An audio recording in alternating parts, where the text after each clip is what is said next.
You saw the video? All right. All right, perfect. We made it. We made it. Hey, we made it. hey, we made it. hey. We made it. Another week. Honestly, hey y'all. Hey! Oh my God, 28. Yes. All right, now we can say, welcome to episode 4 of Soul Palate Podcast. We can say that confidently now. It's been a journey, y'all. Yes, it's been a journey, but a good one because just like, getting everything together, a structure together, we know how to move forward. We know it's just a, clearer path, I feel like. Yeah, I mean, definitely. even though the future's unknown, but it's a clearer path of what we're doing. So. We're tweaking the formula as we go. Exactly. So, we are very excited. I wore a different outfit for you all this time. I accidentally wore the same outfit 2 weeks in a row. Don't judge me. But low key, the only thing that makes a difference is Dee's hair in the last episode. Pretty much because I still had on a tan. I have a ton of tan bodysuits, so you'll always see neutral colors on me. But I wore different pants and my hair was curled, so you can still tell it was a different episode. I'm telling you, you can tell. And I was dark as fuck. And we're also tasting something different. That too. So the liquor has changed. Multiple things have changed. Yes, so. absolutely. But once again, welcome to Soul Palate. Yes. We are here to bring and normalize Black and brown palates. We talk to you about our lives, our world, how everything impacts us, what we with, what we not, and my name is Kapri Robinson. And I am Danae Jones. Absolutely. And we're doing bourbon today. Yes. I don't think we did American whiskey the first episode. And so now we're getting into some bourbons.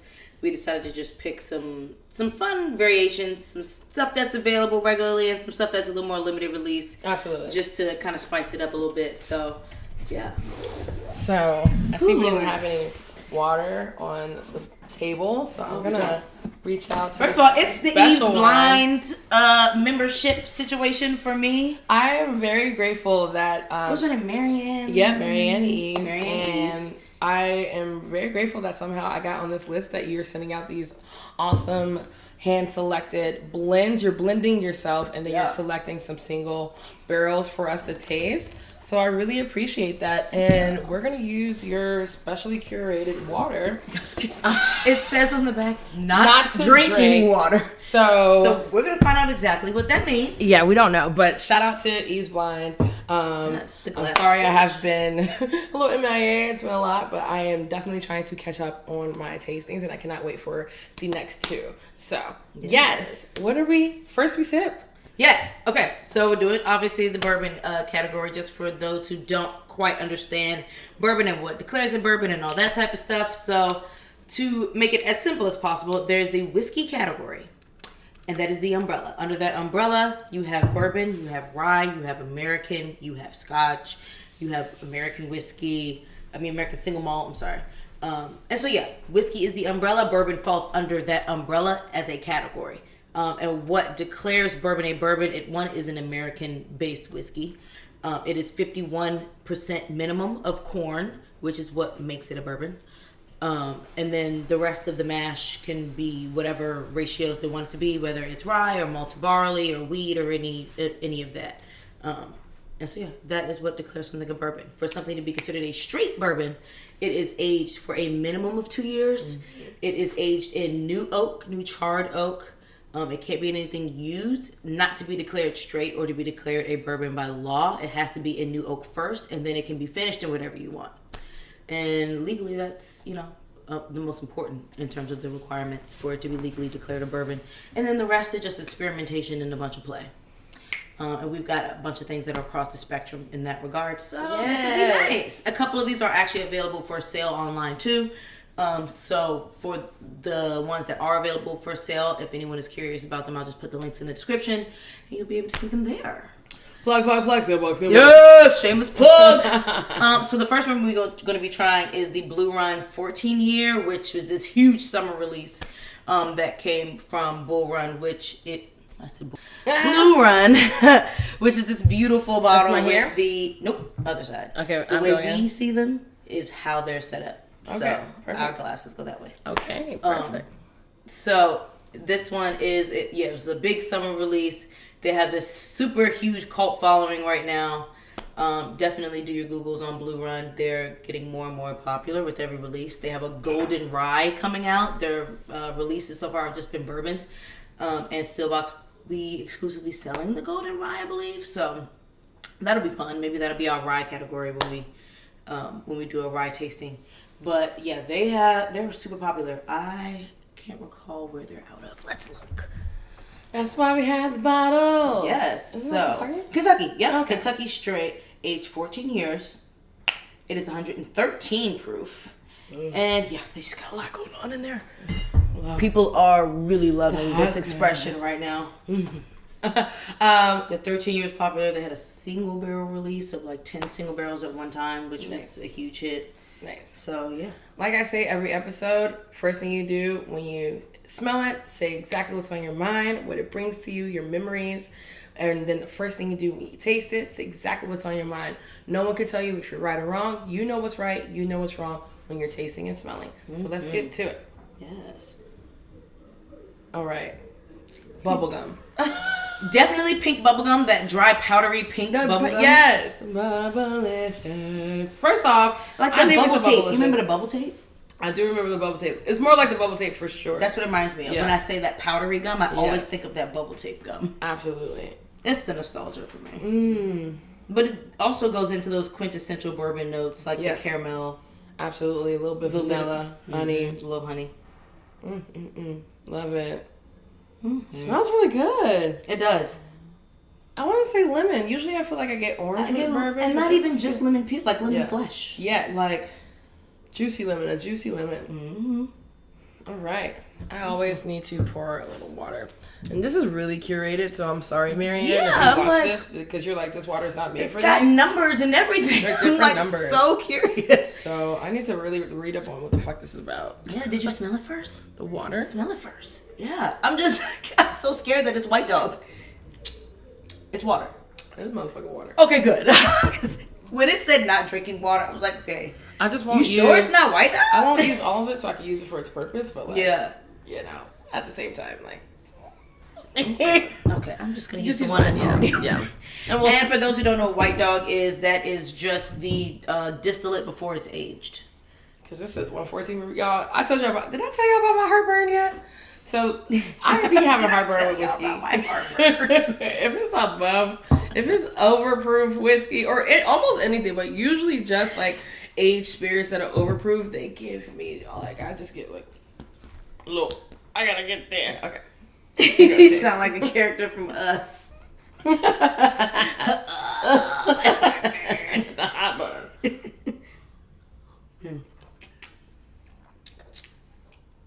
I'm being dramatic as shit. Ooh, it's actually good. Got a little heat. It needed that water. Oh yeah. Cinnamon. I was gonna say I get cinnamon, and I also get where we were smelling lemon flesh. Now I smell lemon. I taste lemon oil. Yeah. It's very oily. It is. This is the first thing I drank all day. It's actually the first thing I drank in a couple of days, y'all. I have a new job and I don't drink, so. It's nice when your bar like forces you not to drink. It's really nice Because when you have the option to drink on a job, you're gonna take it. Yeah. Like It's really nice. yeah, it's good. Right, so we get the cinnamon, we get that lemon oil. That wood is there. That oak is there. That oak is absolutely there. What would Rob call it? Viscosity in terms of the texture, like that oily, like kind of not heavy on the tongue, but it's definitely giving this kind of thicker, oilier texture. Yes. And it is mouth warming. Very mouth warming. I love that. It's good though. Oh, It's definitely good. So Tell you what, surprise, the $2.50 a surprise. bottle, it better be. Thank you. Okay, Blue Run, better be. $2.50 a bottle, sis. $2.50, sis. You're parting with a pretty coin, so Yes. better be seriously. tasty. So a little catch up. We have been Oh God, yes, because a lot has happened. traveling. Honestly, for you all since last week, but for us, you know, We've been traveling since July, basically. Yeah. But, so, let's start with Miami. So, okay. I just turned 30. I'm an August child. And so we had the fabulous surprise of having a Miami trip with all of my closest friends and family, which was so wonderful. It was curated by my darling wife. Yes. Shout out to Rock. Who kept it all a fucking surprise. She kept the entire thing. We had to take the control away from her. Okay. Yes, absolutely snatched the control away from my ass. I didn't start putting pieces together until the very tail end. That's so true. That's so true. And so, I mean, it was fabulous. We're going to include some clips in the video for y'all to see some of our turn up. That's so exciting. But yeah, it was a great time. We probably had that regular conversation when she was a regular worker with me. I was like, damn. Oh my Lord. Oh shit! We done lost the towel. Let me pick it up. Oh shit! Yes, it's the cocktails for me. I'll make us a big picture of Blackberry Margaritas. Yes, Blackberry. Yes, what the fuck you know about Taco Thursday? Y'all need to get to this Thursday taco shit. That's that 2019 shit.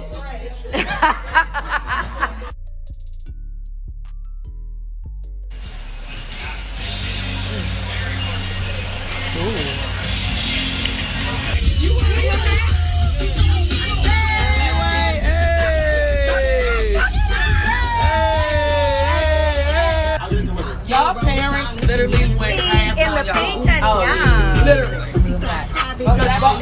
Y'all look like y'all mama.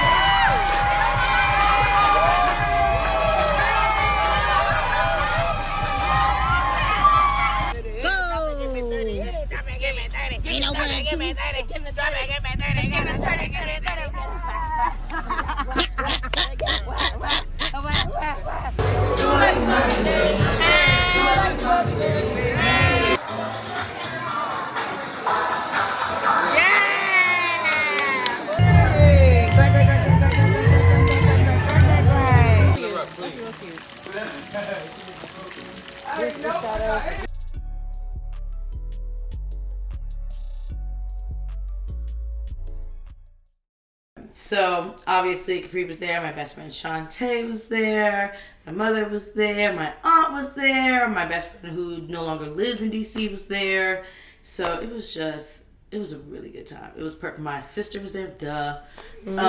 So yeah, it was great. So we were in Miami. We had a very COVID safe excursion out to Miami. It was interesting to see how Miami was gonna be post-COVID, though we're not post-COVID, but just post the mayhem and with some sort of normalcy kind of coming back to the world. But I mean, the places we went weren't even that crowded. I think the most crowded place that I went was the brunch. The drag brunch, yeah. That was the most crowded spot, for sure. Absolutely. Everywhere else was pretty mild. Yeah. For sure. It wasn't too wild, which I went to Orlando, back in March for Ron's birthday, and that was that weekend that Miami was just a shit show. It was spring break, and people just didn't know what to do, how to act. That's when they had to get the pepper spray bombs and stuff, and they had to make the curfew 8 o'clock, and niggas was just out in the street, it was just a hot ass mess. So I was afraid of what it was going to look like, but it wasn't bad at all. It was still busy, obviously, because it's Miami and people don't care. But yeah. And then obviously there's a lot of people who are vaccinated now too, so there's that aspect. But it was great. It was a really good time. There was a lot of drinking. There was a lot of twerking. There was a lot of eating really great food. Yeah, we ate great. It was great. We really did. All I really care about is eating good, drinking good, having good company. We had a pool, beach. We went to the beach. It was really, really. I still have a tan. I hope you can tell. Yes, first of all, my titties. Hold on, can you still see? I got tan lines. You can come see tan. Yes. Pete, not to flash you. Tan line, my titties from my bathing suit. I did some TikTok dances. Yes, as Shanty like to say. It was the jump for me. I don't even know. Okay, that's a song.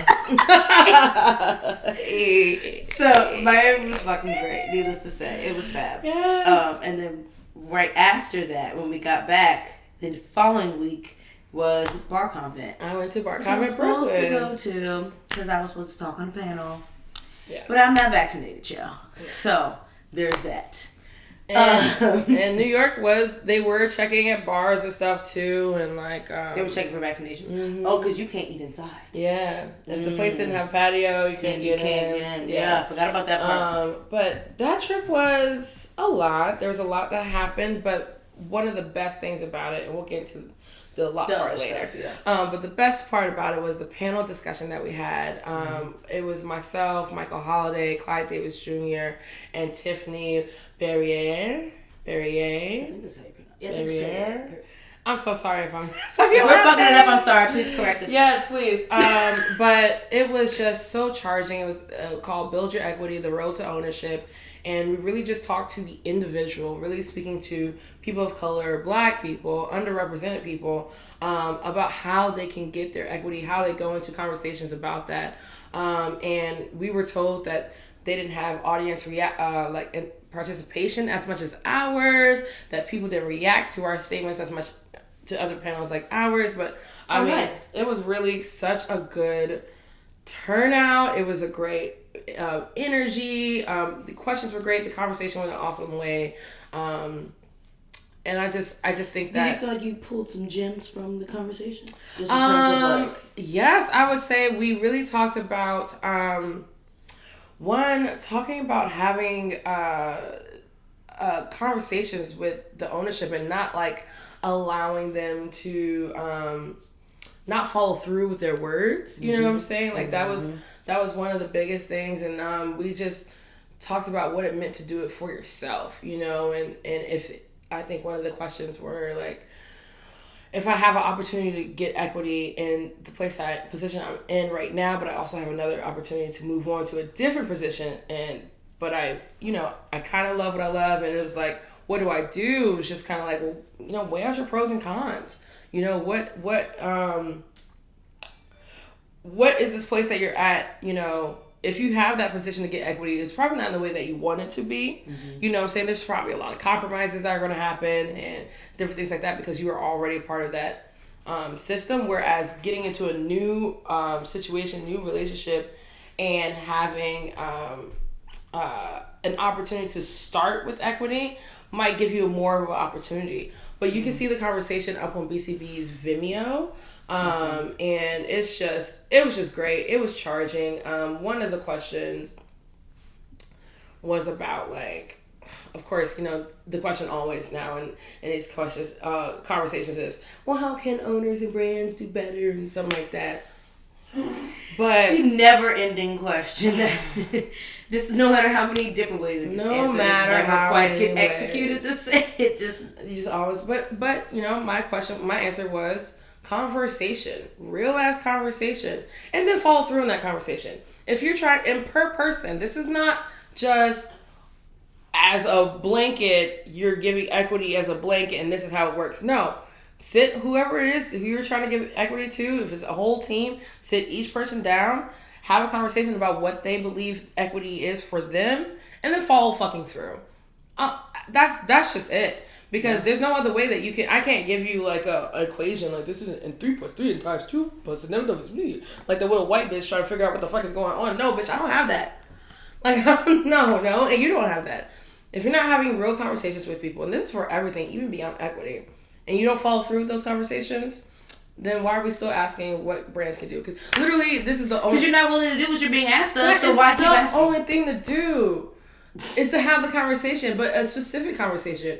And this is kind of going a little off topic, because I keep having this conversation with Black women in the industry, where people keep asking, well, what can I do? What can I do? And it's like, the whole statement I just had is showing you what you could do. It's more of, this is where I could see myself doing this. How does that sound to you? Basically, because it's like if you're asking, someone gives you an answer and then you're still asking, you're basically saying you don't want to do that. It's just confusing. So your question really is, well, what else can I do? Because I don't want to do that. Period. So just say what you're willing to do and see if that's good enough. See if that suffices. If not, then that's where the conversation continues. Solutions is what I say. Like, come on, bro.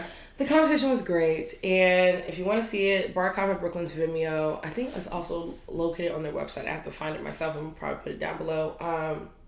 It's there, and I need to also rewatch it, because you know how you're in the moment, and then you're like, damn, what did we even talk about? I I need to rewatch it myself. That's even with the shows. Like, I was gonna say that's how I feel over every episode. Every episode, I'm like, that's why I keep our outline. I now listen to our shows.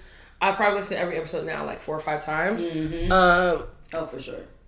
But I still forget shit that we said. Yeah. There'll be so much time, so much conversation. Should we go on to our next sip? Yeah. Let's go on, because I actually have something that we're with this week, I'm with. So. Good. No, it's good. That's a great thing. We said we can start by next episode we were gonna have something that we were with. I came through my promise. So this one is the Bardstown Fusion 5. Oh, I haven't tried this one yet, I don't think. Yeah. So I tried it at that dinner that Bardstown did. Mm-hmm. But that was the only time I tried. Shout out to Bardstown. Yeah. Shout out to Nick. Nick was awesome. He was in BCB too. That's how I wanted to do this Just bottle of gift. I didn't even take this one so much. So this one is Bardstown's Discovery and Fusion series are always a blend of different mash bills. So this one is 56% of a 4-year bourbon with 70% corn, 18% rye, 12% malted barley. Awesome. 14% of a 3-year bourbon, 60% corn, 26% rye, 10% wheat, and 4% malted barley. Mm-hmm.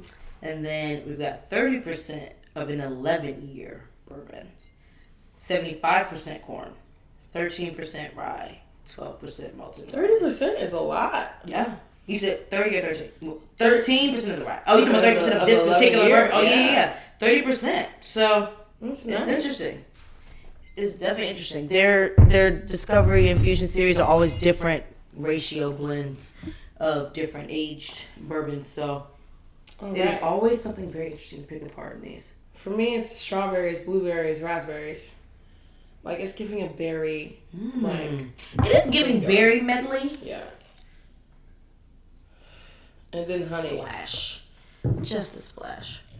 Honeys and berries. Almost like a parfait. With the notes and the oats. I was going to say a parfait surrounded in like wood. Yeah. Because I still smell the oak really it's really prevalent. But even like oats too, like grains, so which makes sense. Like raw oats. Yeah. Yeah. As y'all can see, I'm doing better on my smelling today. I know I had some issues the other time. Mm-hmm. Oh, I'm glad I did the water. Oh, it's good. You know what? The oats that you're smelling, you taste. Heavy. I'm glad I did the water too. I'm getting a lot of like orange peel. I'm even getting some honey still. But I am getting those dried oats. Yeah. Like maybe it's the barley. It's gonna be dark chocolate on the finish. Yeah. Which is probably from the rye content. Chocolate. Yeah. Wow, a little bit of sweet from the corn. This one is a good one. This is my favorite one from you all. This is my favorite of the Fusion right now. Yeah. Well, no, I think I really love the, did I like that one? The Cabernet. So that's their collaborative series. Yeah. You talking about The Prisoner? That's the blend. I think so, yeah. There's the, so in terms of the wine finishes that they have the Fiver Pavet or whatever collab series, which that one I think was in the cab barrels. Okay. And then they've got the Prisoner 1 and 2, which was the Prisoner is the red blend. I think the first one you said. The Fiver, Fiver Pavet. But I think this one is my favorite. Yeah, this is good. I really don't be drinking whiskey like that no more, y'all. And that's good. It's really good. That's really, really motherfucking tasty. Can't wait to see how I love the color. How it translates when it sits for a while. Look at that golden, like it's definitely giving gold, but like lemon gold. Of course, Rob was saying. I was gonna say if this is WSET, what do we call this? Does it have orange? It's amber. It's amber. What does the bottle look like? Yeah, I guess the bottle was giving amber. The bottle's giving amber. All right. Okay. So, you with it or not? Yes. I'm with it. So, recently we've had 2 really awesome lists of influencer people in our industry come out. One was the Wine Enthusiast 40 Under 40. And one was the Bar World Drinks International Bar World 100 2021. So what I really loved about both of these was the amount of black women that we see on this list, which I feel like how many total did they highlight? Okay, so for the wine 40 under 40, first off we have Isis Daniel, who is this millennial sommelier. If you ever seen her Instagram, she puts on the white wig and she's like, "Ooh, I think I like this," and then she like corrects herself. It's amazing and hilarious.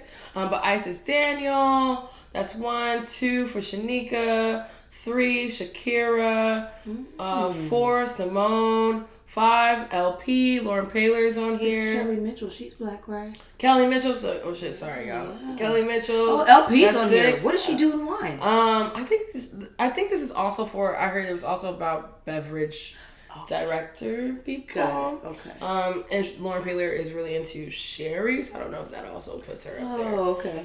This person named Lydia. We're at 7. We have a black man in here. I think that was the first black man. George maybe W.C. Walker the third, honey. That's a mouthful. A lot for me. 7. Ooh. Oh. Oh, that was 2020. That was 2020. Oh, okay. Yes, vibes. So that was 7 out of the 4. I don't know. Is this all 40? That's not all 40. Was it all 40? Is it?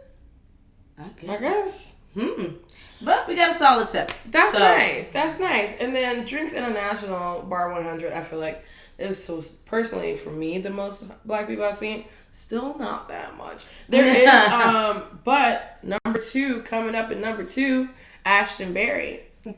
I was just about to say. Wait, is this 2021? No, that's 2020. Oh, shit. But speaking of Ashton Berry, shouts out to her. I was just about to say, in my Food and Wine magazine that I got last month, because you know I get them every month, they had a Game Changers issue. And she was featured in that one. It was her and one black guy, and the rest was like either Asian or white or whatever. But yeah, she was featured in there too as one of the game changers in the food and beverage world. Yes. So that was pretty cool. That's everything. Oh man, Cheers I can't find to you, this. Ashton. I had the 2020 up, y'all. Damn. Oh wait, here it is. I think. Did they have the 2021? Yeah, they should. Oh, I think I found it. Did I find it? Well, anyways, there's also people in there. Tiffany was on there. Oh, yeah, that's it. Is it? Oh, this looks older than the It's last giving one. PDF. Oh, okay. It's giving zine. It is. Oh, so she's not number 2. Sorry. She's number 5. She's on her way up because she moved up from 16 last year. Nice. So that's amazing. And lots of people of color that showed up into the Bar World 100. Shout out to Ivy and shout out to Lynette. Really Lynette, because I love Lynette. Ivy. She looks familiar. Speed Rack, and also just a mentor out in this field for women. Where are the other black women that I saw? Oh, Ian Burrell with Equiano Rum. Amazing person. Dude. That's not a woman though. I definitely saw. Lauren Paylor made it on this list also. Okay. Oh, Christina Vera. Amazing, out of Canada. She's really dope. I met her at Radical Exchange the year that I went the first year, and she also did some mentorship for me on during Thirst Boston. Really nice. Cool. So that's 3. Hey, Jackie was in there. Shout out to Tara. She's not black. She's a This is with Thirsty. Yes, she's dope. I met her recently. She's like Latin, Bar right? Convent. Yeah. Okay. And she was great. Oh, down there. Did you see her? Here we go. Boop.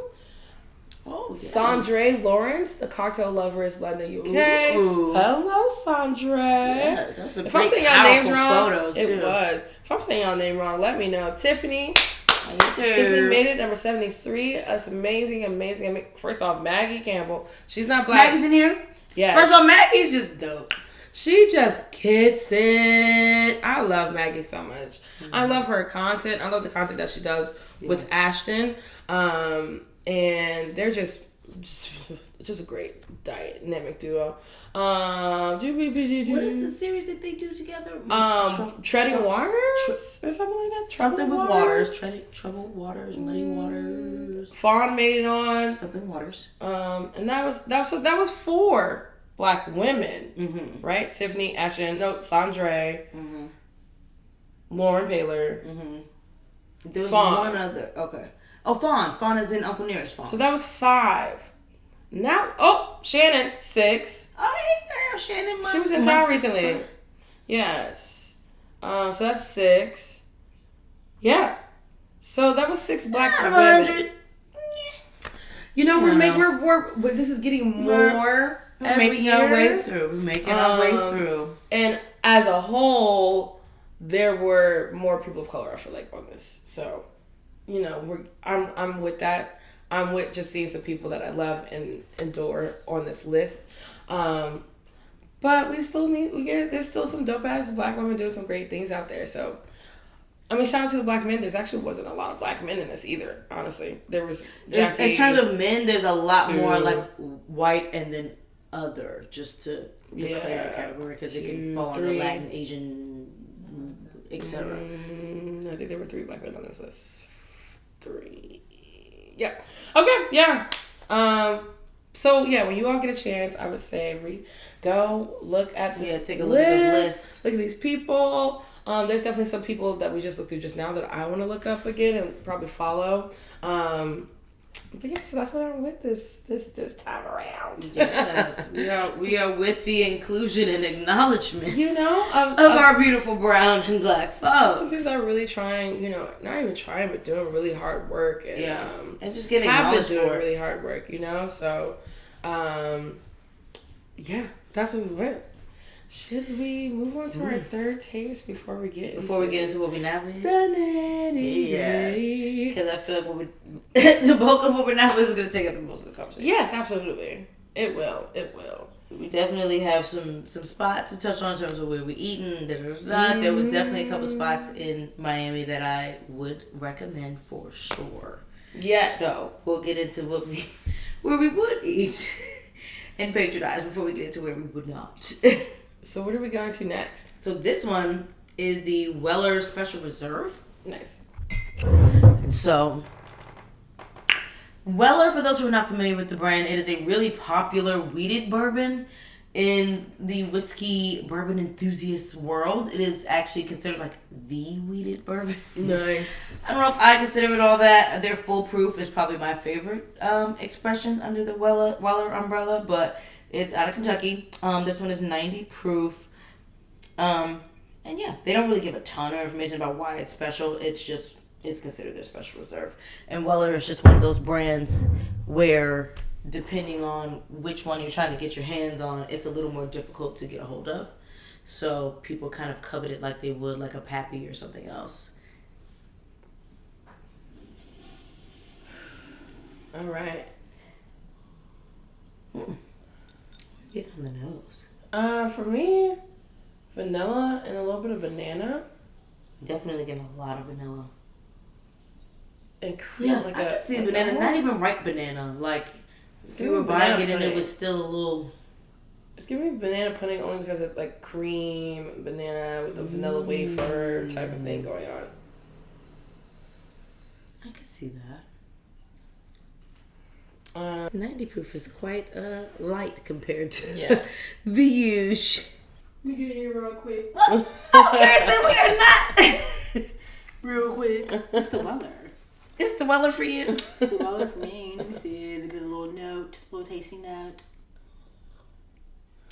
Cherries. I feel like you brought a little fruit out with the water. It did. I'm always very like a honey.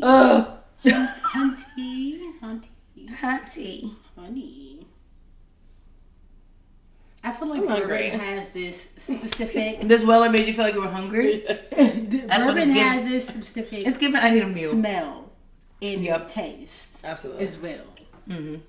That's usually that vanilla, that caramel. Yeah. That honey. Okay, so I am right with my little. Yeah. Yes. Hey y'all, it's Shantae.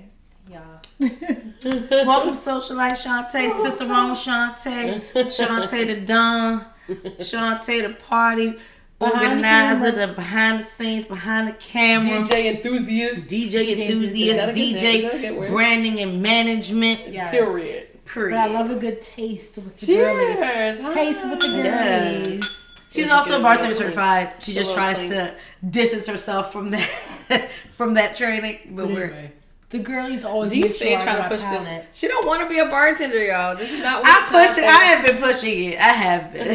She need to get her own flock of bartender babies. Not bartender babies. Hey, Okay. baby. Hey, baby. All right, what we Baby. tasting? Okay. All right.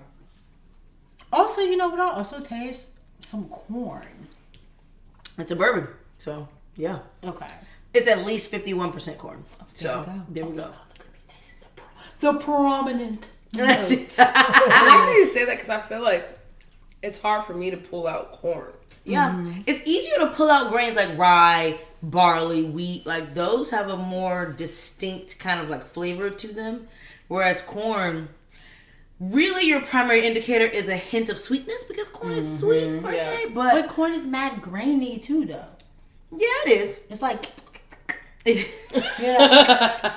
That's the mean, it is indication grain. for grainy is. Y'all know what that means. Yeah, no. This is why Soul Palate exists. Exactly. I don't like this. Period. If we can put that into letters, that's gonna be the title of the show. There you go. but also, I Loves me an Sounds onomatopoeia, honey. I'm tasting some syrupy type situation. You said Slurpee. Syrupy. Oh, syrupy. Like maple syrup? See, no, Like it's not. corn syrup? Maybe it's corn syrup that I'm tasting. Hmm. Because syrup doesn't have to be like on the spectrum of like mad sweet. No. It could just be like 1 to 5 sweet. Would you know. say like a cough syrup? Oh wow. Yeah, this is where we It dive gives deeper. it gives a little medicinal at the end. At the end. of it. Yeah. That aftertaste, it kind of gives a... It's not hitting Robitussin, not but menthol, but yeah. Robitussin like, finish. Yeah. Robitussin finish. That makes sense. That's a good one. When That That's a might good be one. the name of this episode. Robitussin finish. I like that. That's a good one. See, That's what's giving. Robitussin finish. That's what it's giving. Okay. Yes. All right, roll them out.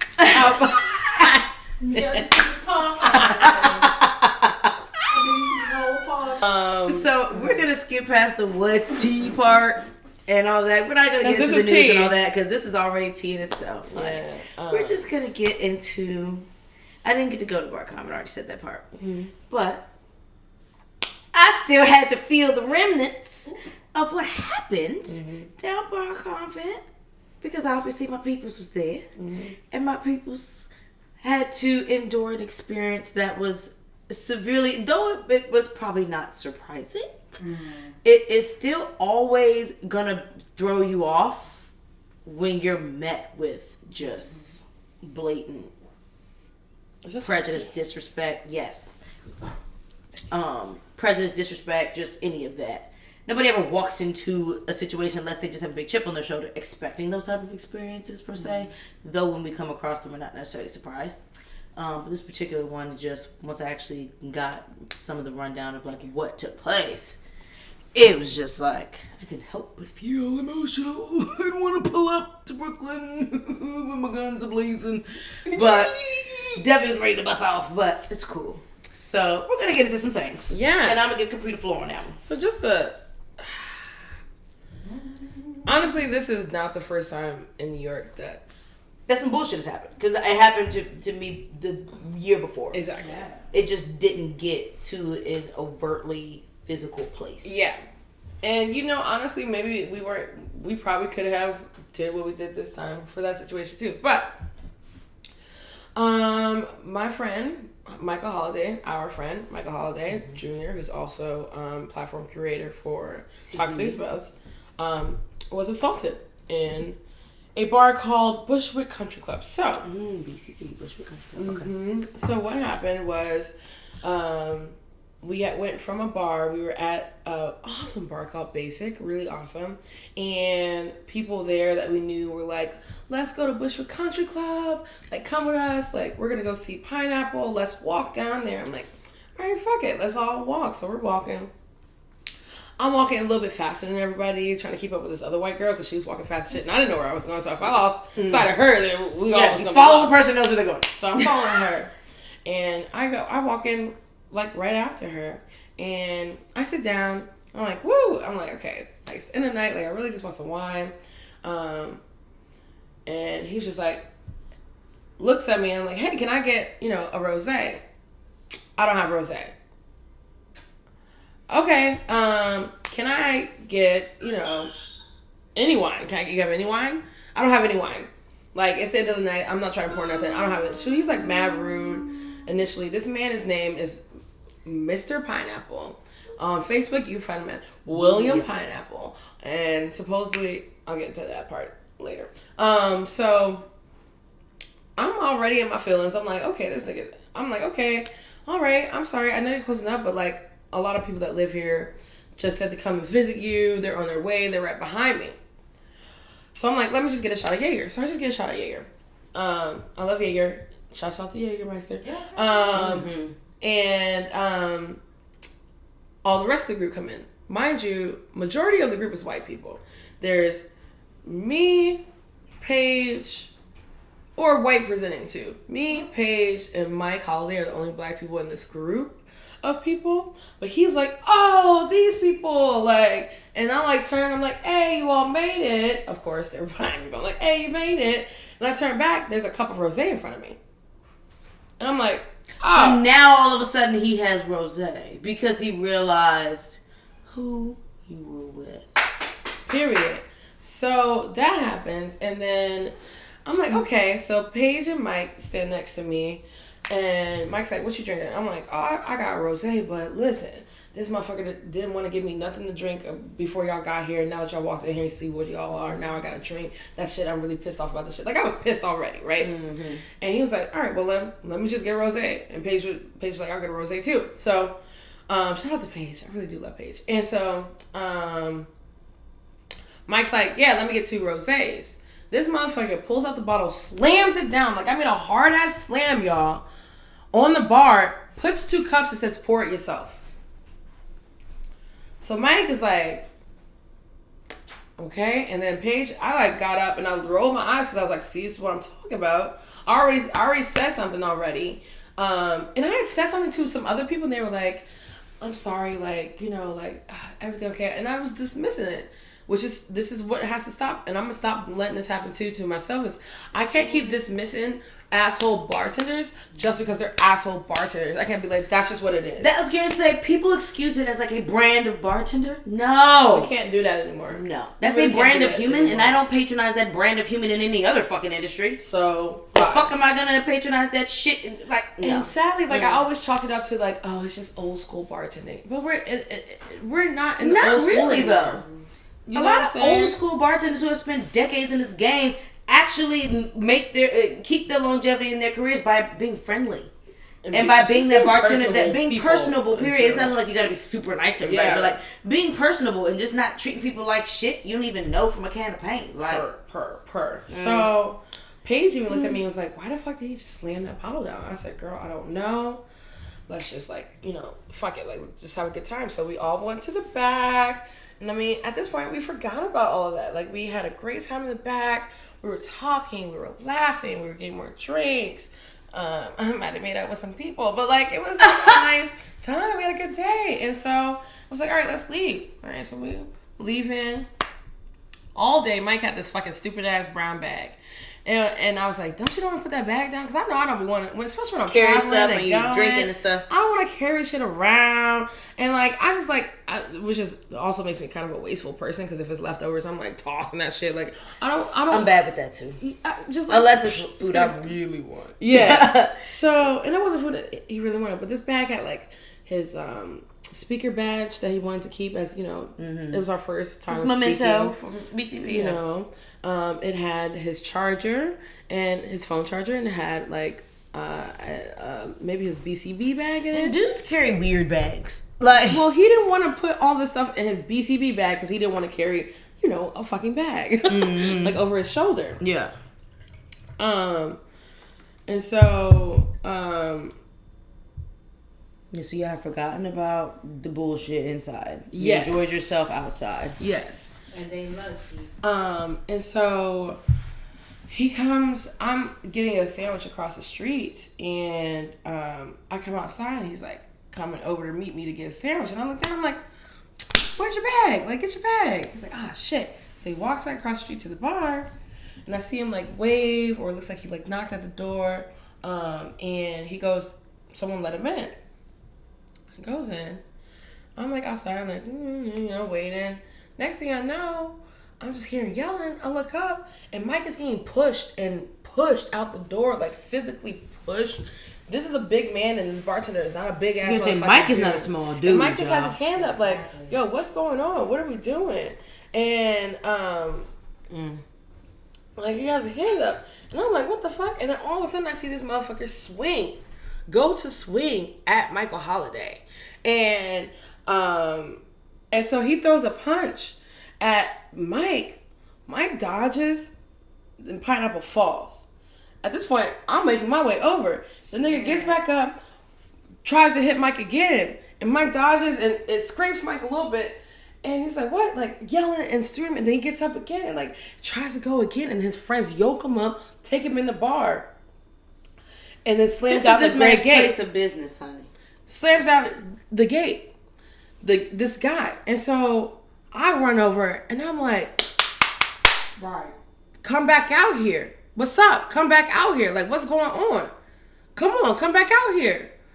You assaulted my friend. I knew you wasn't shit when I walked in this bar. I knew you wasn't doing shit since then. Come back out here. Like, I'm on it. I'm on 3,000. I'm that friend. I done went to my friend's ex-boyfriend's dorm rooms getting them motherfuckers out the room. That's who I am. Like, we going. If we going, we going. Period. And Mike, of course, being the smart and mature black man that he is, and he's the strategic. Stay quiet and knew I'm not the quiet one though. Like, I'm going off. So door comes up, gate comes back up, and this man who we assumed was the owner because he was yoking up Pineapple and doing all the gate closing and opening and all that stuff. Wow. We thought he was the owner, right? And he said something like, I'm not coming out. Yeah, no, you're coming out, and it was just like he said something, and Mike was like, yo, first off, you need to stop having so much aggression against us, and you need to be apologizing to me because you saw what happened from beginning to end inside. You know what I'm saying? Like, you need to be apologizing to me. He's like, well, if you want to do something, go ahead, call the cops. Excuse me? I saw the video there, child. I saw my video there. Fuck is he talking about? All right, Shantae's cracking me up. No, leave that. And so, blessed, honey, child. So of course, for Mike as a black man, that's a slap to a face, because as a person passing as white, I'm not gonna say that he was white, but passing as white and saying a black man, for him to be the one to call the cops, you know full well what that entitles for you. And what, that comes for fear for him. You know that. We already know how the NYPD get down.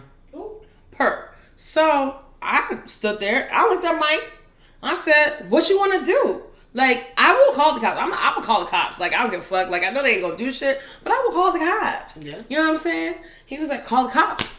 I want to report. That man just assaulted me. He came at me. He attacked me. I wanted to call the cops. I'm like, all right. So, I called cops. Cops talking bullshit. Is anybody hurt? I'm like, technically, yes, somebody's hurt. Yes. Somebody hurt for real. Yes, someone's hurt. My friend just got attacked. I don't care what you're saying. Please come on. So cops pulled up. It was only 3. It wasn't like DC cops where it's like 15,000. That's because DC cops be bored and just want to pull up on each other's calls. First off, they just bored because they're not actually doing what they're supposed to be doing. Anyways, because if they were actually doing their jobs, you wouldn't be bored. But anyways, NYPD pull up. They knock on the gate. Gate comes back up. They walk in. They walk into the office. They walk back out. At this point, I'm like, y'all, I'm tears. I'm like, Mike saw them with their hands near their guns when they got in the car, so we had our hands up. Like, all the things that could have, just all the possibilities of things that could have went down because we were the ones that, but we were the ones, it was, even because we were the ones that called the cops, still that's what happened with that 15-year-old girl. You know what I'm saying? So, they go in, they go to the office, they come back out. Well, one comes back out. And he's like, can we get y'all side of the story again? And Paige is trying to explain, talk to him. And the other two had asked Mike if they wanted to go back in with him to Find his bag. find his bag. And I got on tape, Paige talking to the officer, and we've explained the assault and attack on our side. He says, well, it seems like it's harassment on both sides. He says that I know. Take That's a not breath. right. Was he gonna let me cry? that Mike cannot write an assault charge. He assault couldn't file a report. Yeah. Yeah. He could file a harassment report if he wanted to, but pretty much chucks it up to like nothing really went down because That's not right. no one's really hurt. And I'm like, I got it all on tape, and I'm just like, because he's like, I mean, what he did wasn't right, but like, what is we talking about? The cop thing just adds another layer of traumaticness of this whole situation. Even being like threatened to call the cops, like we wouldn't call them, like, you know what I'm saying? It was just that whole layer. It's just It ridiculous. felt like exploiting the fact that there is already an innate fear when it comes to black people and dealing with the police, and then dealing with the New York Police Department is a whole nother level of just already kind of being aware that they're really not here to protect and serve black people at all. They really haven't been. That hasn't been anybody's experience. Eric Garner, duh. So using that and weaponizing that as like a threat, well, go ahead, because they're not gonna give a fuck what y'all gotta say anyway. Basically, it was like the attitude. And the gentleman that did that was like, go ahead, call the cops, was also the one talking to the cops and giving the side of the story inside the bar. So all the And I hate that they went inside to that office and didn't allow y'all to come inside with them, so that it could all be this, just a more transparent kind of recollection of events on both sides. They did not allow us to go inside.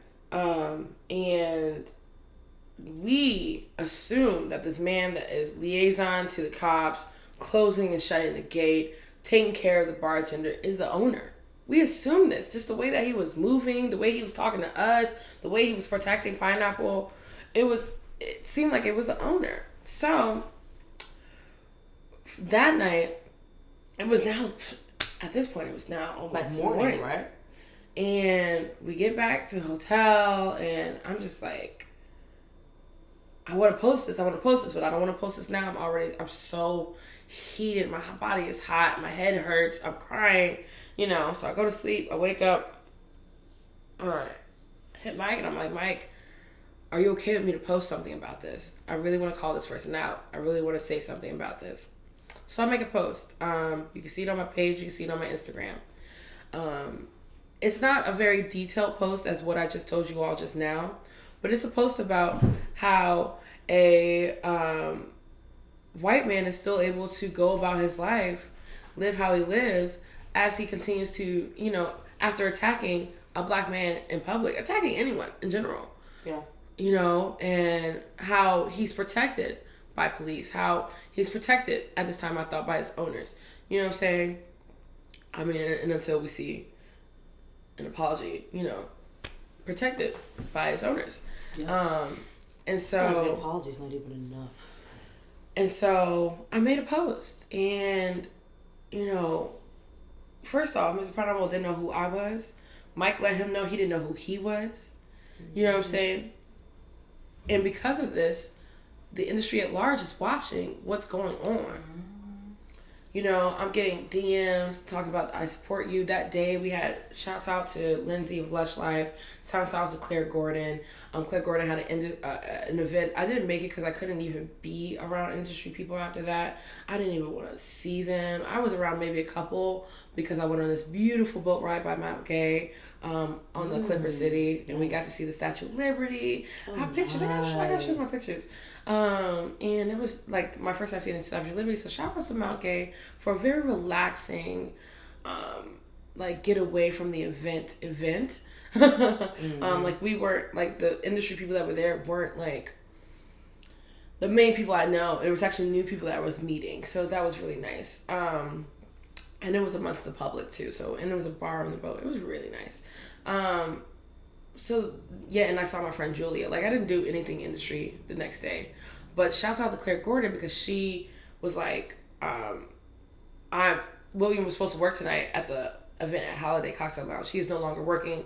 Just to let you know, so because I want you to feel safe and come enjoy yourself at my event. Shouts out to Lindsay at Lush Life. He's no longer coming to any of our events and different things like that. And that's the type of shit that needs to be happening.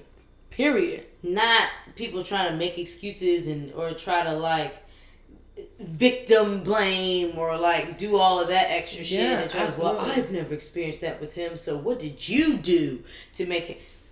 Which I got. So on top of people that support me, there are people that are asking, how can they help? So this is new for me, right? Being public with it, and then also new for Mike, but new for me, being public with it because I didn't know what to ask and help for him. Mm-hmm. So shouts out 100% for Ashton. Well, shout out to Torrance because he was the first person to call. Mm-hmm. And he was like, yo, this is crazy. Tell me what happened. What are the details? I'm gonna nip this shit in the bud. So he set it up a conversation with us and the owners. It was a long day. Shout out to all the black people that called us, especially me. They called me and then I told them to call Mike and they called Mike. Shout out to all the black people that called us. Y'all are dope as fuck. I appreciate it because I needed black people to call us. Shout out to the white people that read my messages, but the calls were really great and helpful, even though I had to continue to explain it was in a very traumatic state, but traumatized state, sorry. Torrance set up a call for us and the owners. Before then, though, people were like reaching out, had brands reaching out, talking about they wanted to know more details. Can I have more details? And what do these brands care for more details? Well, they work a lot with them, supposedly. Got it. Okay. And I'm reaching out to them this week, actually, to give them more details. Yeah. Because the consensus between me and Mike is that he will, just to kind of wrap it up though, Torrance was able to get a conversation with the owner, and before then people were trying to demand of me more details because their experience with pineapple wasn't what I experienced, and how could they ever treat another black person this way when they treat me who's a black person differently from that. I've never seen him to be this person. I got a lot of shit that y'all about to see on social media about these conversations that I had. But just shout out to a lot of the support. I really, really appreciate it. But I'm also a little scared that if I wasn't who I was in the industry where I am, you wouldn't have got that same support. You wouldn't have got that same support. And so y'all gonna see a lot of content coming from me, coming from Chocolate Express, probably just like online conversations about this, because me and Mike had an experience and we really want to share what it means. Okay, yeah, so for sure. I'm thinking by the time that this comes out, you will hopefully see the fruits of what this happens. If not, now you're hearing it first here. Mm-hmm. We were able to sit down with the owner. We got onto a Zoom. Thank you to Torrance, put a Zoom together. William was also on the Zoom. Oh, Dee is hearing this stuff for the first time. Bitch. You ain't tell me that part. Mm-hmm. Okay. So, my face dropped. I was like, like, I didn't know, but like my heart, my face, I was like, what is this about to be? Yeah. And I was like, before we even start talking, because the owner started talking, I said, before we even start talking, where's Mike? Is Mike in the waiting room? We need Mike to be on here. Ooh, quick side, I'll just smell your ragged branch. Oh yeah, what's next? Let's start. Yeah, we could get into. Let's taste this real quick. Sorry, yeah, we're gonna get this before I get in while she's telling the story about the conversation with the owners. But it's just that's the weeded, right? This is the weeded bourbon, the double oaked weeded bourbon. So this was aged in 2 different barrels. Ragged Branch, I don't think it's Kentucky. Let me see. Ragged Branch is Virginia. Okay, nice. Shout out to this is one. Remember, this isn't that bottle, but remember I had that special bottle that was giving me like fried chicken and something else, like chicken and waffles, kind of. This is that distillery. Nice. So yeah, they're local to Virginia. They make really good whiskey, y'all. Okay. Yes. Ton of fruit on the nose. I'm definitely getting that wheat through. Yeah.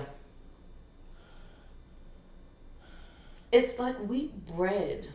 Yes. It's like wheat bread with like really ripe plums, dark sweet cherry. Cherry, plum. Wow, good pull. Do a little water in mine. You know what the heart of palm tastes like? I feel like I've had it in salads. Vaguely, yeah. Yes. Right? That's what it's giving. A very small jar. The heart of palm. It's giving heart of palm. Yeah. Okay, I like that. Yeah, it's my first time hearing that one for a tasting note. I like it. I like that Soul too. Palate. Yes, it's my Palate. soul palate. It's my soul It's palate. my soul palate. I love her. All right. Shout out to Tone. Y'all gonna talk to Tone because he came up with our name. Yes. Ooh, yum. I say y'all gonna talk to. We gonna talk to Tone. Y'all gonna hear from. It's giving chocolate. It's giving fruits. I haven't decided which fruit. For me, it's a big cinnamon bomb. Like a fresh grated cinnamon on top of hot chocolate. Hot milk chocolate. Yes. With a little bit of dark chocolate for your finish. Yeah. That's exactly. That's so tasty. That's good. Love it. Shouts out to Ragged Branch. They make really good shit. Okay. Vanilla's there. The honey's there. Alright, so y'all got Nutmeg. on the Zoom. Some gum Pineapple was on the Zoom. Pineapple's on the Zoom. To y'all surprise. Crazy shit. Crazy shit. And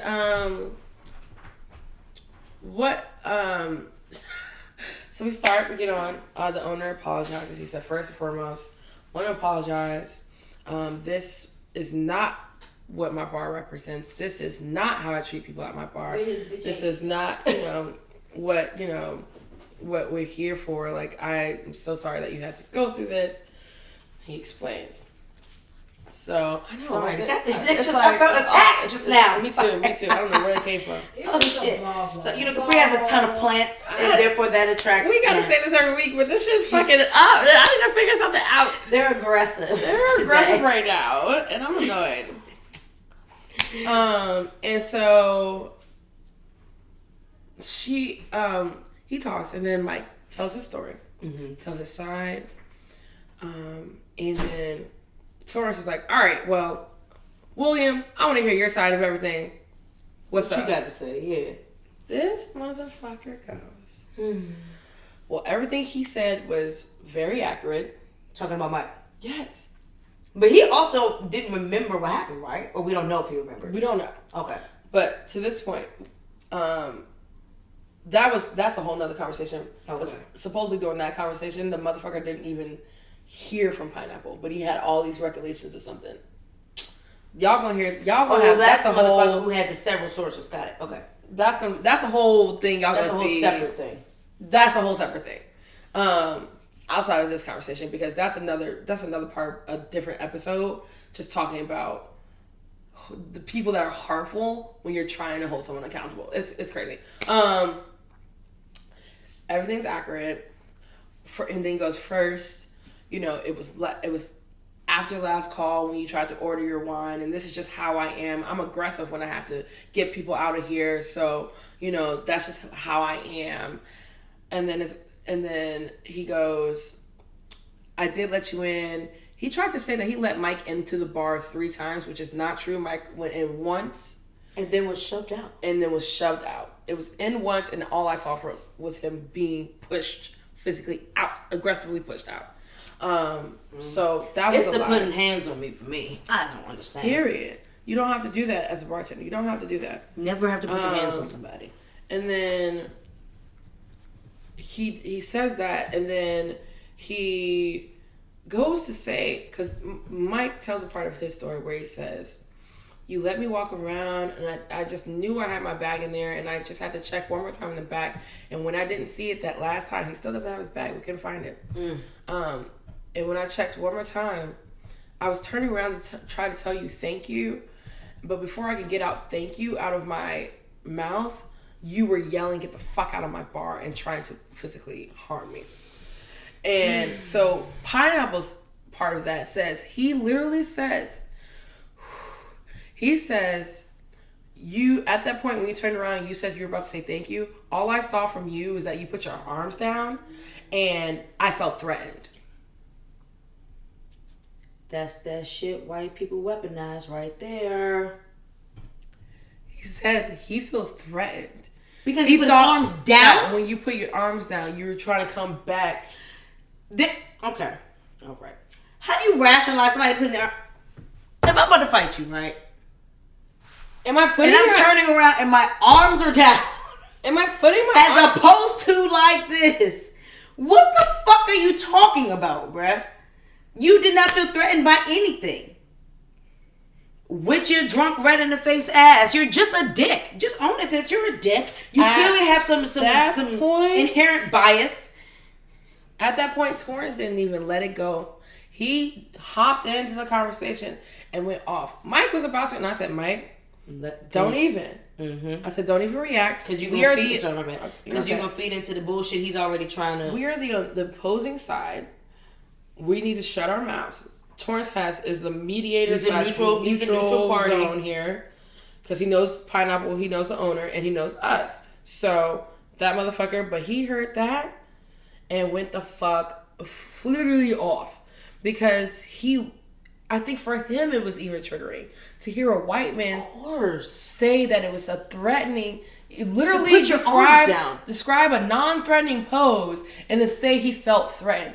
And I was just happy that he went off because it was probably everything that Mike wanted to say also to this motherfucker.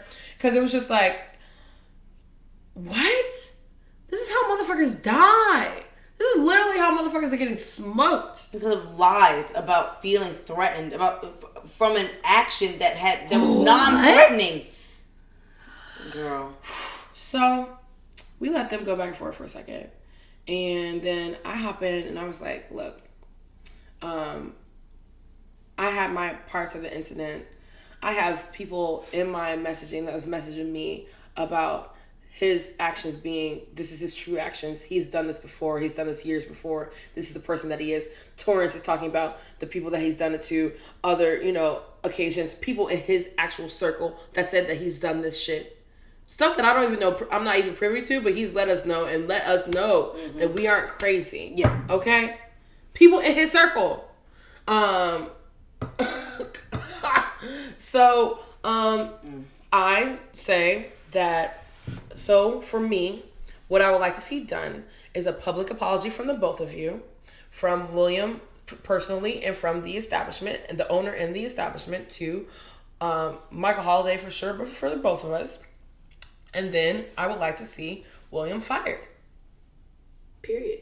Mike says that he thinks that the owner should help William find, anger management, some kind of classes, some kind of whatever. He needs to find help within his community. The bar owner needs to find help into his community about how to hold people accountable, how to really just treat motherfuckers in your establishment. Just treat people right. Because, and I love that Mike said this, he said, because at the end of the day, if this person has a record of being this person, you have been an enabler, allowing him to bartend in your space for this amount of time. Allowing him to continue to do that.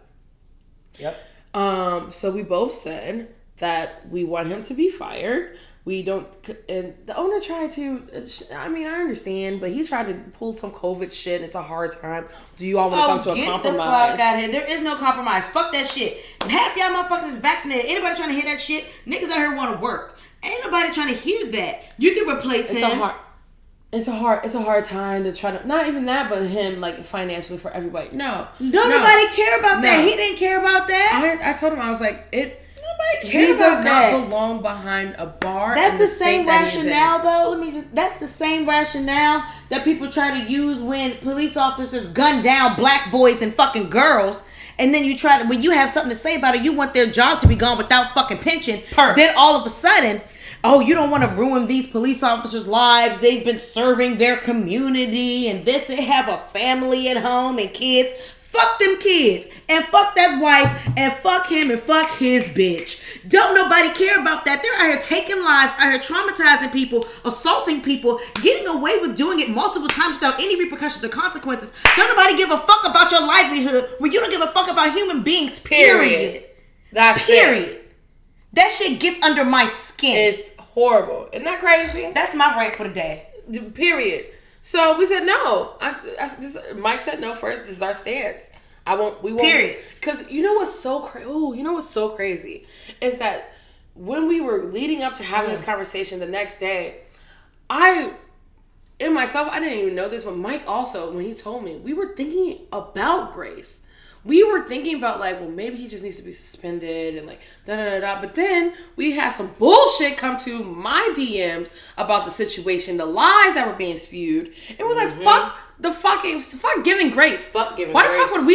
It's just because we're always giving grace. This is what I'm saying, and it's so ingrained in us. It actually is probably something from slavery where we like, you know, we still have to like rationalize it. You know, this and that. No, fuck that shit. So we're like, this is our stance. Is that we want this motherfucker fired. It is not safe for him to be behind a bar. It's not. Period. Like, no. So it's not. We have had confirmation that he's being let go. We have confirmation that we will have a public apology from both of them.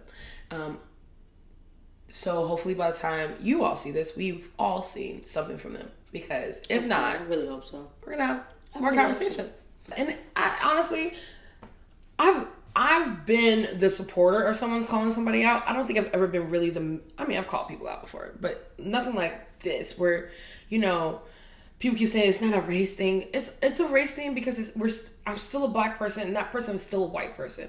And because that interaction still has racial, unconscious racial boundaries that are crossed. If that makes any sense. It started with that though. When you first walked in by yourself, and then you received a whole different tone when the people you were with happened to be white that came in behind you. And his attack on Mike happened when all the white people left. We're gone.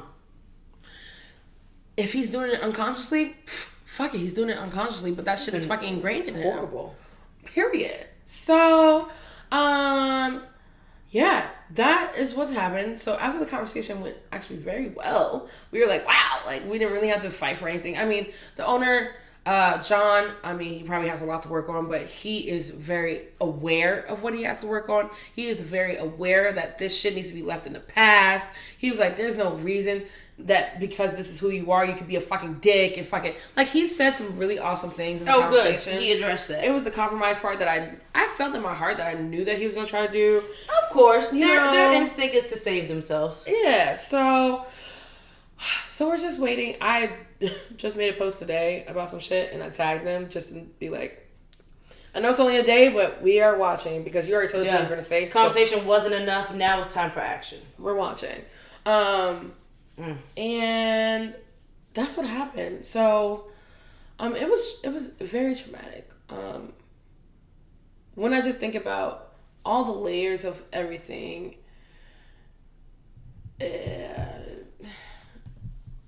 it's almost at a loss for words of the experience. And, you know, being the person I am in this industry, I don't think that's the last one. And hopefully I'm just... Now that I've seen this road, I forgot to say it. Shout out to Ashton. Yeah, sorry. You started to say it and then you got sidetracked. Fuck. Shout out to Ashton because she's dope. First she was like, this post got sent to me. Is there anything I can do to help? And I was like, at this point, like, I really don't know. I'm about to talk to the owner on Saturday. Like, you don't even know what to ask for all the way and something like that. And she was just like, well, this is what you need to go into the conversation with. Have this ready. Have your demands ready. Have know in your head what you're going to do if your demands are not met. Yeah. Oh my God. She was like, make it factual, not too emotional. Yeah. It was just, I was like, wow, like I had much more confidence walking into the conversation because of Ashton Berry, who is doing this work all the time. So like, to even think about how much just like drainage she probably feels. And that's what I was just thinking in my head. I was like, she must be drained. Happy to like, so I get when she needs to for this type of stuff on a regular basis, and when she needs to diss the fuck up here and everything is real because the work that she is doing is real and it's for us. is reliving these traumatic experiences. Yeah, Every over time and you have to over tell again. somebody the story, talk about the details. That's why I wasn't going to be telling y'all a million times what the fuck's going on. Yeah. Y'all all going to see it when I give it to you. Yeah. Did I put that initial one out? Yes, because it needs to be called out first. Right And then without and me there. doing that, we would not have gotten to where we got into yesterday. Yeah. Or, with the owner. Mm-hmm. I couldn't wait days. I understand that initial call out. But after that, I need time to process. Whoever's been harmed needs time to process. And you will get your shit when you, not even your shit. Nobody is you entitled. will get my information when I give it. Yeah. Like, so that's what's happened. I feel really charged to have a conversation about this in the future and like really start. Now that you've gone through the motions and emotions of it. I'm just charged to do something about this because this doesn't even talk. It's not even just race, but also sexual harassment. And like me and Mike ran into women at BCB who were triggered or being in the industry space. I hear about that And so it's like, much in the industry in terms of like women being put in a lot of uncomfortable situations sexually, like at work, like feeling harassed, feeling like pressured, or just inappropriate jokes, or inappropriate like touching, or just any of that. I mean, thankfully that hasn't been my experience in the industry. I don't know if it's already clear that I'm quick with the karate chop, but I've not come across that, thank God. It's more so an issue with like customers just being belligerent, as opposed to like my direct reports or anything like that. But I hear that so much, and I definitely feel like that's something that needs to a light needs to be shined on that a lot more. So and even when people are coming out about their harm, not being believed, and just or being questioned first before which I got and I saw, just because they didn't know this person to be this person, like that shit is real, and it's just a longer conversation because it really is such a big, longer conversation. Yeah, but I had some women even reaching out to me and be like, I hear you. When I was in that city, I went through something similar, and I was also not believed. I'm here for you. Call me if you need me. I'm probably gonna call her today because she's so freaked out. It's just we got a lot of work to do, and a lot of work to do. I'm charged to fuck up, and I will be talking about this a lot. So charged up. Charged up. Put the Drake joint on. Charged up. No, stop. Oh God! So, well, I'm glad I had the conversation with the owners. I'm going to have it quickly. I cannot wait to hear the remnants of that. We will see. Because I'm going to hear, But I'm just glad that it happened. I'm glad that y'all were able to voice everything that happened, voiced what you want to happen as a result of that, and I really hope they follow through. I really do.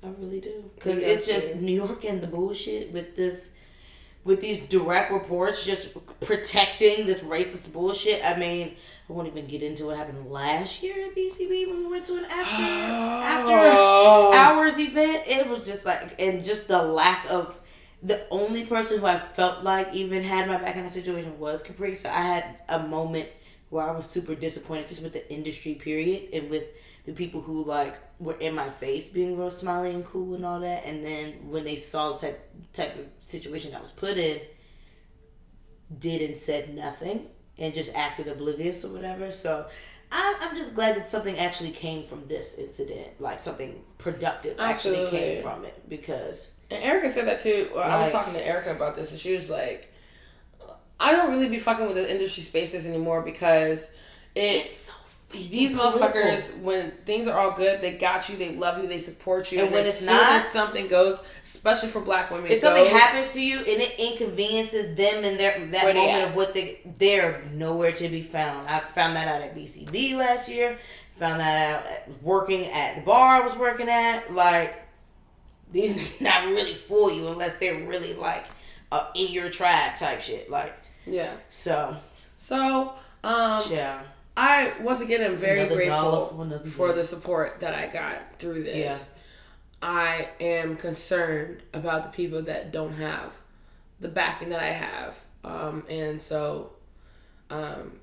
I constantly, when I see people that are people that call people out on their bullshit, I reach out to them, let them know I hear them, and I be there for them, because they be, you know, it's hard, but like, I try to be there for people I don't know who are really speaking out on shit I've seen, and I'm like, yeah, bitch, you right, like, I've seen that shit too, you right, like, yeah, you know, like, should I have called it out? Probably, you know, there's also an internal like thing too, for me, where it's like, damn, there's been so many situations with shitty people. Well, if the shitty person is my friend, you ain't gotta worry. I'm gonna fucking talk to them. I was gonna say that's a direct conversation. That's easier to navigate. Have witnesses that know. I will pull you aside and be like, look, nigga, I've heard this about you, and what the fuck is going on? What's up with that? Why are we doing this? You know what this means, right? You know how this affects you. You know how this affects the community. You know, like, I have those personal conversations, so you ain't gotta worry about that. But the people that I don't know, and like situations that I might have like seen, and like,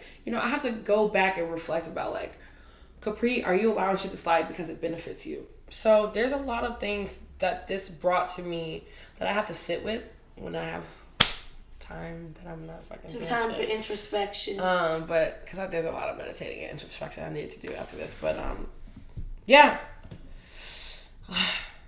I'm excited, I guess, to move and grow. I was really gonna say, like you've gone through your kind of emotional phases of this now at this point, so I think it's the appropriate time to you got to speak your piece. Yeah. You got to make your demands at this point. Yeah. Now you just kind of know that there's work to be done. Absolutely. And then we just start plotting on the work for real. Absolutely. Thankfully, we have an organization that's dedicated to doing just that. Yeah. Huh? That's your place? Yes, the pink one. Okay. Yeah, that's me. Sorry, child. I'm just making sure she ain't leave a perch behind. That's my tail fogger. Yeah, that's cute. That's cute. Yeah. All right. So last we sip. Last sip. So this one is Penelope. So Penelope Bourbon. They are not out of Kentucky, are they? Where are they out of? They're not? Let's see. Do we have that many Kentuckys here today? I'm shocked if it is. Let me see. No. They're in New Jersey. Okay. Oh, wow. Yeah. So distilled in Indiana and then bottled in New Jersey. That sounds like so they source their shit. Juice. Yeah, I was gonna say they source their shit. So, but this is their toasted series. It's delicious. I'm actually gonna read the back to y'all. Penelope Bourbon Toasted Series explores new and unique expressions of our signature 4-grain straight bourbon whiskey. After full maturation in charred new oak, American oak barrels, Penelope Bourbon is finished in new, freshly toasted barrels. Each batch is custom and has a distinct flavor that is truly unique. This one is just under 4 years, so 46 months. Okay. And then they don't actually share the mash bill, like the percentages of each one, but it's a 4-grain, so it's got bourbon, rye, wheat, and malted barley. Wow. So it's got all 4. Ooh, sorry, I smelled that right into my nostrils. Mm-hmm. On the nose, it doesn't give a ton right away. You get that ethanol. Yeah, I was about to say ethanol's coming, and and it's kind of masking everything else. A little gluey. Give me a splash, that's good. This is another one that the water opens it up right away. So I get a little bit of dark chocolate. Yeah. I get that oak heavy. I'm getting those like Christmas spices almost. Yeah. Oh, y'all get on my nerves. Aggressive. These motherfuckers aggressive. That's okay. We're gonna get you a zapper. Yeah, I need that. Need a zapper. Just get these motherfuckers. It's my favorite sound ever at work. I work in a warehouse. So we're constantly opening and closing doors. Fucking mosquitoes. I gotta get my life flies. together with these damn flies. Just the things. The zapper. I just want them to die. That's what you need a zapper for. You feel so much better when you hear that sound. Oh my God. It's probably sick. I feel really good killing bugs. It's horrible. Only bug I'm not killing is a bee. I know, for bees. We need the bees. Don't kill bees, y'all. Sidebar. Ooh, I can't get past the ethanol, I feel like. It's really hard. Besides that oakiness and that like dark chocolate, I get a ton on the nose. This one doesn't have a ton of character on the nose. It might just be really. What's the proof on this? What we talking about? What's that? This one is 112 proof, so not that high. Yeah. Not our highest that we've tasted. I was gonna say, with like Bull Run, they got like 125 proof. Much better on the palate. I get a ton of orange oil in this one too. Caramel. And it's got that caramel. Definitely toasted taste. Yeah. Not even toasted marshmallow. Like very I was light. gonna say it's giving toasted in the sense of like a s'more, like that singe off Does it that have the fire chocolate that too? you Yes. kind of bite into Yes. is what it tastes like.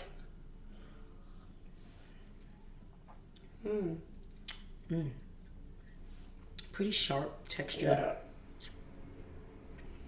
It's good though.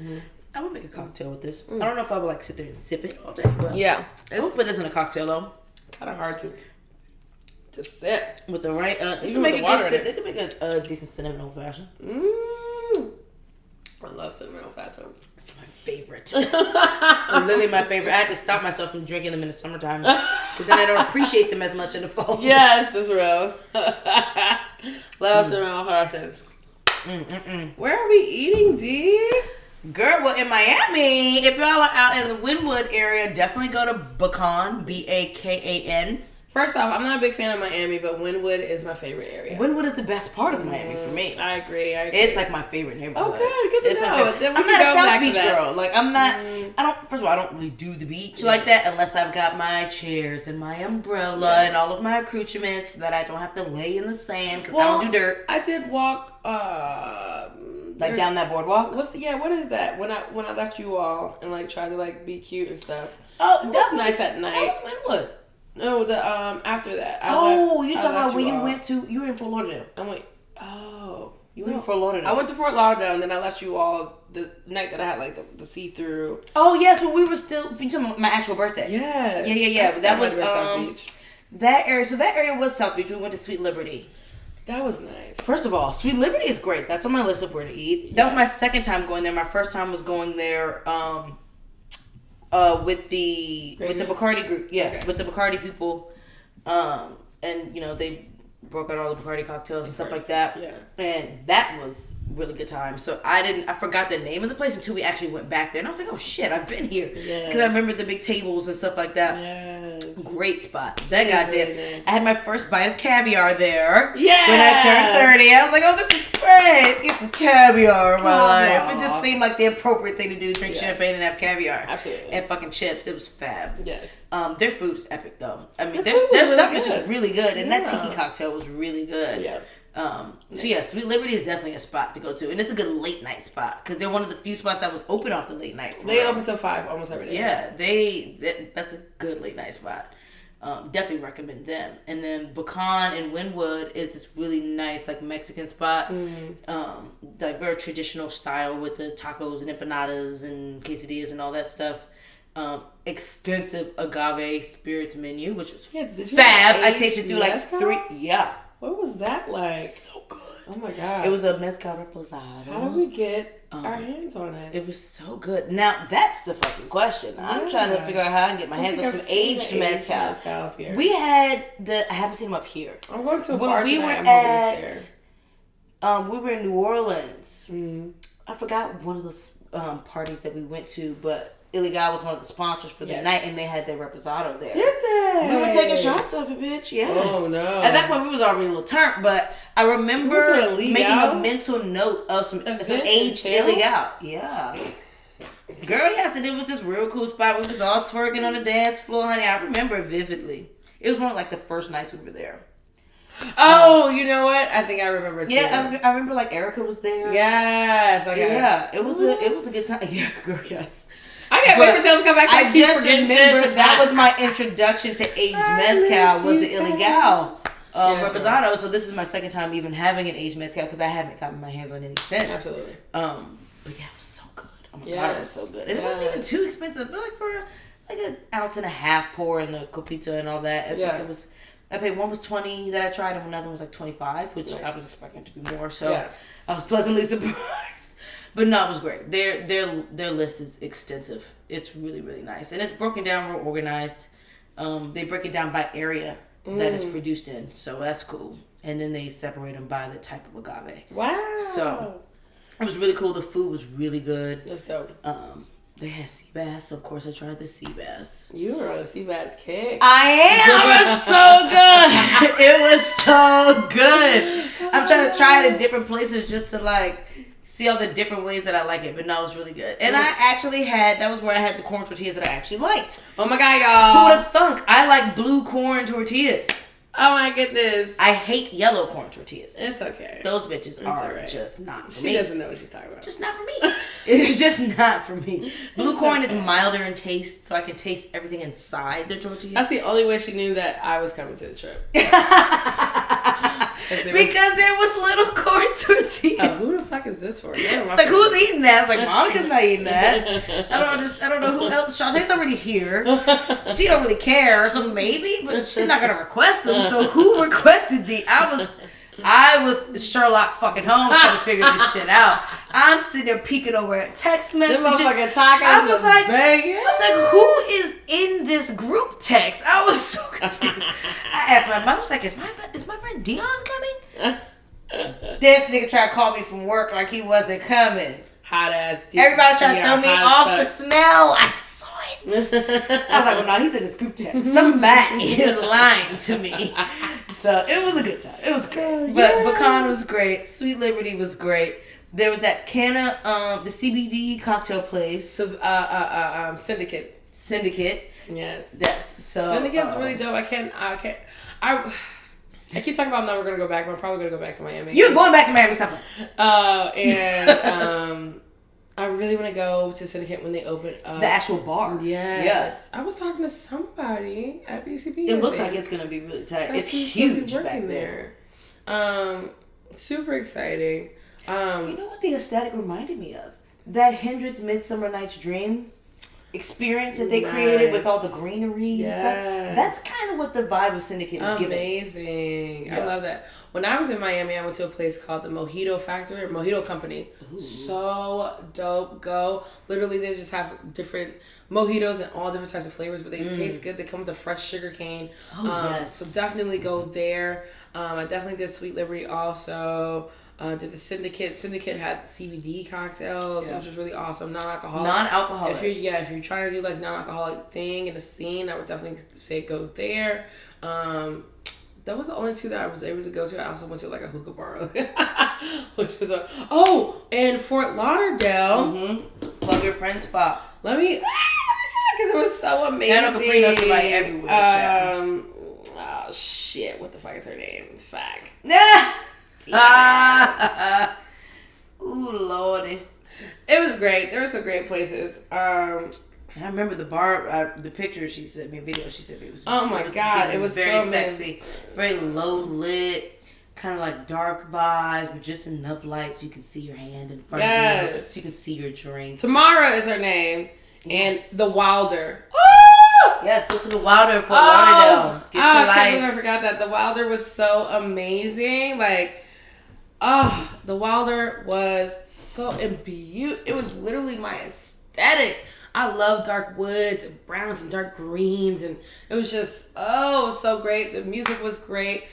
People were awesome. Tamara was so hospitable. Music was bumping. I was just like, this is everything I needed for this trip. So I did it. I almost know somewhere. Almost everywhere. I need somebody in Tennessee. There might be somebody I know there, but I don't know yet. But not yet, yeah. Tennessee is on my list. I want to go to Nashville, I do. And then Alabama's on my list. I know that's... Really? Yeah, I want to go to Alabama. I want to see what's going on there. I want to go to a really black-friendly place. Well, that's what I'm saying. I think these places Huntsville! I only know that because I watch Love and Marriage. I mean, we got to be careful, but I think these places have areas where black people are really thriving that's not getting recognition. I actually do want to go to Huntsville just to pop into the spots I've seen on TV. Yeah. Because they're black owned. Yeah. And I'm here about supporting people's black owned businesses. Tennessee is not Nebraska. There's another place as well. Not Nebraska. No, not Nebraska. Not Nebraska. South Carolina. South Carolina's on my list. Yes. Oh, yeah. South Carolina and Tennessee are on my list. Definitely South Carolina, and then also Charlotte, North Carolina. Okay, yeah. I only saw a lot of millennials starting businesses there, a lot of breweries and distilleries popping up down there. So my mom was thinking about moving down there. So yes, we need to pop around and see what's what. You also gotta come to Savannah. Have you been to Savannah? I've never been to Savannah. You gotta come to Savannah. When I lived to the north. Yeah. I love that you can walk out with your drinks and stuff. Yeah. And they have really good eating there. Nice. some really nice bars where they really make a good cocktail and they're hospitable and, you know, the energy is right. Yes. So. I do also want to talk about some dope places I went to in New York that I probably wouldn't have went to if this event didn't happen, like with the whole thing, because I probably would have been like stuck in the industry stuff. But went to an amazing soup dumpling place called Joe Shanghai. DC does not have good soup dumplings. Like, I can't find that shit nowhere. That's not like a priority for DC. It's for ridiculous. Some reason. Why in not? New York, it's like so much you Asian can find shit here. really Why good are there dumplings. not good soup dumplings here? There's so much. Literally, DC's cuisine is everyone else's cuisine. Outside of mumbo sauce. But they're not like trying to perfect the soup. soup dumplings. They're not trying to perfect the ramen bowl either. Only place I my get good soup perfect dumplings and ramen bowls has been in New York. Oh my god! So Joe Shanghai, really dope spot. Supposedly very old school too. Amazing. Next after that was a place called Llama Inn, a Peruvian spot. Oh yes! I technically love a good only Peruvian spot. eat like 3 or 4 things on the menu because there's a lot of fish sauce and stuff. Oh yeah. But go, drinks are dope, food is amazing, and like I think they just opened. So on the topic of Peruvian spots, Ceviche in Wynwood, great happy hour. Like, really nice deal on drinks. A ton of pisco sours on the menu. Really good food. Like, I went there twice because it was so damn good. Nice. In the same trip. So, if you're talking about Peruvian, Ceviche, S-U-V-J. Oh, that's really cute. good. It's really good. Well, I think that's Let's say what we not eating. Motherfucking Bushwick Country Club. Period. Sorry, yeah. I mean, even though there's an apology coming out, I'm never gonna go back. That's just how it is. It's just at this point, it's just traumatic. Can't go, can't do it. But thanks for the apology. Yeah. And the action. Yeah. So I want to hang out. Like I still want to I want to meet John in person. I want to talk to him in person. Maybe in a couple of years I'll change my mind, but anytime soon I won't be there. It's just about whether or not they make the change. Yeah. If they make the change, then it's why not give people an opportunity to redeem themselves? Yeah, of course. Absolutely. I definitely believe that there's a toxicity in cancel culture. You just cut things off and never, leave an opening for there to be actual reconciliation. But if it was just a bunch of smoke and mirrors and a bunch of talking and not really planning to do anything, then there's no need to go back. Yeah, I agree. So, I agree. We'll see. Also, you can eat at Allegory now. They got real food and not just popcorn. We do have food. Let's talk about that one real quick. I was very happy to see there was food on the menu. You gotta get there before 10 o'clock. Yeah, the kitchen does close at 10. We got there in the nick of time. Yeah, if you don't get there before 10, people, which I'm trying to see if we can push it to at least 11. 11 is real. At least 11. If you're gonna stay up until 2, give me that window to get my little nighttime nauseous in. Or just anything that we can, or just something that we can give. We need something that can just be given to the table. Yeah. But it doesn't have to be ordered per se. We'll see. It could just be a nice thing of warm bread and some butter. If you're drunk enough, that's all you care for anyway. But they have food now, y'all. So we do. Allegory in DC. Shout Hit them at in the Eden Hotel. Come on through. Come have my cocktail. Yes, come through. I can't wait. Okay, well, we're going to toast with which one was our favorite? My favorite was the Bardstown.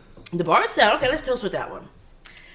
Right. So toast to you doing the work, honey. Thank you. And you being an advocate and a spiritual warrior, child. Woo! And let's just toast to productivity, to working through our feelings and not trying to mask them and skip over them. Woo! This is new for me. Being able to speak up and advocate for ourselves and others and not feeling too intimidated to do so. Absolutely. In order to accommodate the status quo. Yes.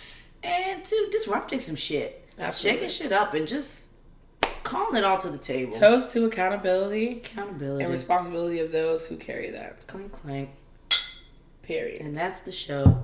Cheers, y'all. Thanks for coming to Soul Palate again.